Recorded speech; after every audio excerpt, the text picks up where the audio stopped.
भारत के इतिहास में आज एक सुनहरा दिन है। आज का दिन भारतीय इतिहास में 15 अगस्त 26 जनवरी की तरह लिखा जाएगा। आज केंद्र सरकार को किसानों के संघर्ष के आगे झुकना पड़ा और तीनों काले कानून वापस लेने पड़े। आज सिर्फ किसानों की जीत नहीं हुई है, आज जनतंत्र की जीत हुई है। आज किसानों ने सभी सरकारों को बता दिया, जनतंत्र में सरकारों को हमेशा जनता की बात सुननी पड़ेगी। सिर्फ और सिर्फ जनता की मर्जी चलेगी। कोई भी पार्टी हो, कोई भी नेता हो, जनता के सामने आपका अहंकार नहीं चलेगा। यह एक ऐसा संघर्ष था जिसने पूरे देश को एक कर दिया। इस लड़ाई में किसानों के साथ साथ मजदूरों, युवाओं, महिलाओं, आड़तियों, दुकानदारों ने सबने हिस्सा लिया। पंजाब हो या यूपी, बंगाल हो या केरल, पूरा देश किसानों के साथ खड़ा था। देश विदेश में रहने वाले सभी भारतवासी एक हो गए और इन सब ने मिलकर आज इतिहास रचा है।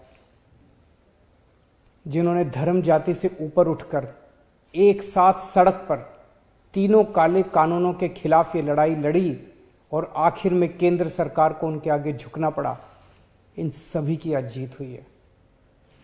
पूरी दुनिया के इतिहास में शायद ही इससे बड़ा या इससे लंबा कोई आंदोलन हुआ होगा।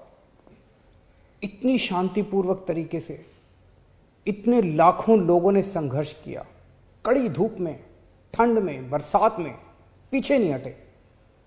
इस आंदोलन को तोड़ने के लिए सरकार ने, पूरे सिस्टम ने, एजेंसियों ने, पूरे के पूरे तंत्र ने न जाने क्या क्या कोशिश की। किसानों को आतंकवादी कहा, खालिस्तानी कहा, एंटी नेशनल कहा, सब तरीके से घेर के उनको, उनके हौसले को तोड़ने की कोशिश की गई। लेकिन किसानों के लिए भी आज़ादी की लड़ाई थी। आज़ादी के दीवानों की तरह किसानों ने भी कमर कस के ये लड़ाई लड़ी और जीते।